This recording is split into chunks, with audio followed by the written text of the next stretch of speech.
Saudações a todos os alunos do curso de licenciatura em Química EAD. Sejam todos muito bem-vindos a mais uma videoaula da disciplina de Meio Ambiente e Educação. Na videoaula de hoje, nós iniciaremos um novo módulo, o módulo 4, que trata de biosfera. Mas o que é a biosfera? O termo biosfera foi empregado pela primeira vez em 1875 pelo geólogo austríaco Eduard Suess. Na verdade, ela é a fusão de duas expressões gregas, bios, que significa vida, e sphaira, que significa esfera. Em outras palavras, a biosfera corresponde ao espaço em que há vida na Terra, ou seja, ao universo dos organismos vivos e suas interações com os componentes abióticos. Esse termo trata de diversos tópicos químicos e biológicos que afetam diretamente a saúde humana e a ecologia, com destaque para a produção de alimentos, nutrição, substâncias tóxicas e alguns poluentes emergentes, como os pesticidas. Em comum está a necessidade que os organismos vivos possuem de absorver e processar materiais do mundo à sua volta. Nesse sentido, a biosfera correlaciona todos os componentes abióticos, ou seja, que não correspondem aos componentes vivos de nosso planeta e que podem ser representados da seguinte forma: 3/4 da Terra corresponde aos oceanos, mares, lagos e rios, que compõem a chamada hidrosfera. Temos também solos, rochas e sedimentos, que compõem a chamada litosfera, e os gases diversos, que compõem a atmosfera. Todos esses componentes abióticos correlacionados geram um ponto de interseção com os organismos vivos, que é então a chamada biosfera. Para exemplificar a amplitude do comportamento desses seres vivos no ambiente, nós trazemos aqui uma ilustração que mostra os limites superiores e inferiores da biosfera. Percebam inicialmente que nós temos como limite superior 7.000 metros de altitude acima do nível do mar, onde apenas esporos e pólens sobrevivem. Por outro lado, a 11.000 metros, nas chamadas fossas abissais, 11.000 metros abaixo do nível do mar, nós temos o limite inferior da biosfera. Ou seja, nós temos um limite, uma faixa, de vida entre os limites superior e inferior da biosfera, que corresponde a cerca de 18.000 metros. Bem verdade que a maioria dos seres vivos, como o homem, animais e insetos, estão dentro de uma faixa de 5.000 metros acima do nível do mar. E algumas aves conseguem sobreviver entre 5.000 metros e 7.000 metros. Por outro lado, abaixo do nível do mar, a maioria dos seres aquáticos sobrevivem a uma profundidade de cerca de 150 metros. E só alguns micro-organismos, tais como as bactérias, conseguem sobreviver a uma profundidade de 9.000 metros. A diversidade de características que existem nesses ambientes se traduz na variedade de espécies e na quantidade de seres vivos que habitam determinadas regiões. Assim, nos extremos superiores e inferiores da biosfera, como acabamos de ver, poucos seres vivos conseguem viver. Consequentemente, as condições ambientais mais favoráveis estão nos limites intermediários dessa faixa, ou seja, naquela faixa de 18.000 metros que nós destacamos no slide anterior. Devido então a essa interação entre seres vivos e biótopo da biosfera, percebemos que essa camada é modificada a todo tempo, tornando-se um espaço bastante heterogêneo. Lembrando a vocês que biótopo é o conjunto de condições físicas e químicas que caracterizam um ecossistema ou bioma. Logo, por meio da atual presença do homem no meio ambiente, que é a chamada condição antropogênica, muitas vezes de maneira transformadora, a fragilidade da biosfera pode ser evidenciada. Contudo, ela também se mostra dinâmica e capaz de resistir, ao menos dentro de certos limites, às modificações do meio ambiente. É bem verdade que, por exemplo, o aquecimento global tem extrapolado um pouco esses limites, de forma que o planeta está chegando num ponto em que essas transformações estão se tornando cada vez mais irreversíveis.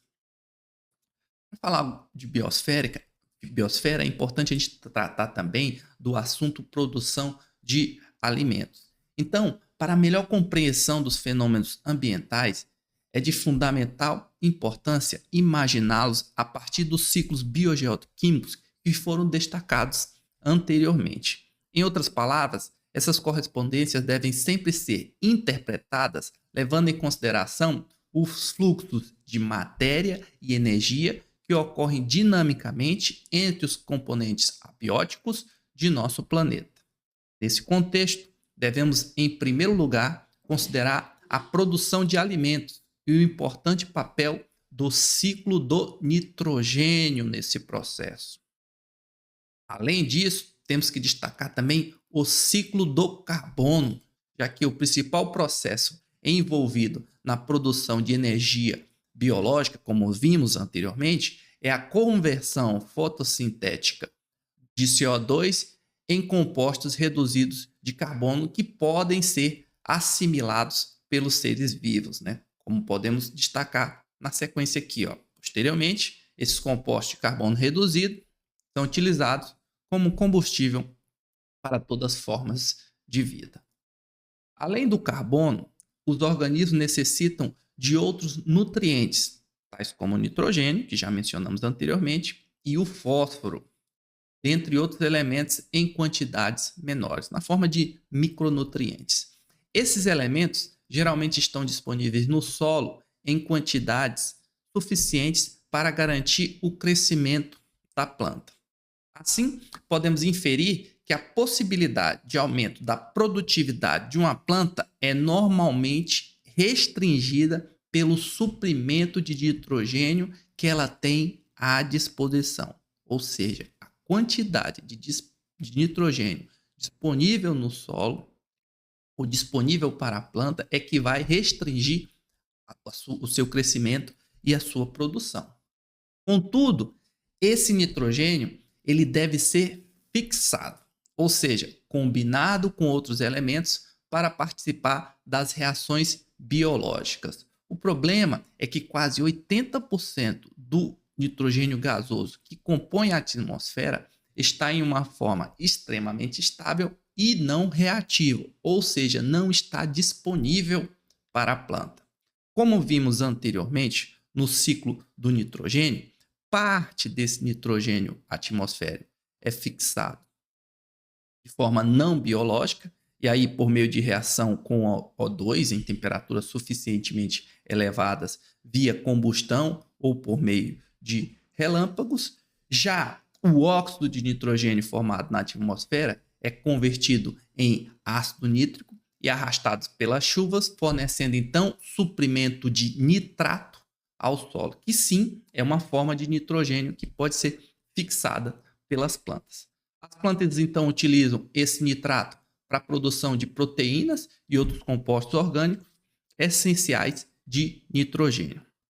O problema é que a quantidade de nitrogênio disponível por meio da rota dos óxidos de nitrogênio e nitrato é insuficiente para sustentar a abundante vida vegetal, tal como conhecemos. Por outro lado, temos a fixação biológica de nitrogênio, que em sua maior parte ocorre naturalmente por meio de bactérias fixadoras e algas esverdeadas que são capazes de reduzir o N2, né, o gás de nitrogênio, para amônia. Assim, as plantas podem usar a amônia diretamente como fonte de nitrogênio e os animais podem obtê-lo ingerindo essas plantas. Novamente, lembramos a vocês que essa forma de absorção de nitrogênio não é suficiente para sustentar a forma de vida humana que temos hoje, a demanda de alimentos que temos hoje. Por conta disso, é importante destacar o conceito de fertilidade do solo e agricultura. O conceito, então, de fertilidade do solo também está intimamente relacionado aos vários fluxos matéria e energia no ambiente.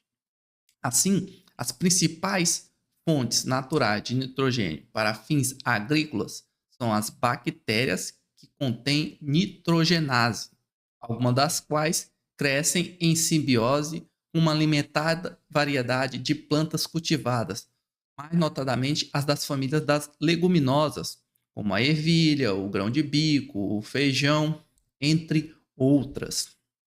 A capacidade de fertilização das leguminosas é a razão para a rotação de cultura. Lembrando que a rotação de cultivos é uma antiga prática agrícola em que leguminosas são plantadas de forma alternada, com cereais, grãos e outros vegetais, para manter a produtividade da planta.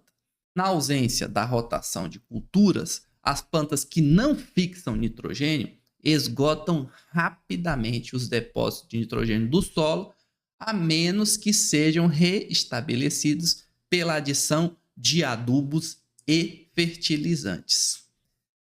Nesse sentido, em 1840, o químico alemão Justo von Liebig observou a relação entre o crescimento de plantas e a utilização de fezes de animais como adubo, já que essas fezes eram fontes de nitrogênio. São fontes de nitrogênio. Desde então, a adubação tem sido utilizada no manejo do solo, como uma forma de atender a demanda cada vez maior por alimentos. Contudo, nas últimas décadas, os fertilizantes naturais, tal como os adubos e fezes de animais, têm sido substituídos por fertilizantes artificiais produzidos industrialmente. Como já mencionado anteriormente, a produção industrial de fertilizantes de nitrogênio é realizada principalmente por meio do chamado processo Haber-Bosch, que está representado aqui nessa ilustração, e que corresponde ao dobro da taxa estimada de fixação de N2 de culturas leguminosas. Lembrando que o N2 proveniente do ar atmosférico reage com o gás hidrogênio, que pode ser produzido a partir de uma reação do metano, produzindo amônia mais energia, tendo essa reação realizada na presença do catalisador de ferro a uma pressão altíssima, de 200 atm, e também a elevadas temperaturas, da ordem de 450 graus Celsius.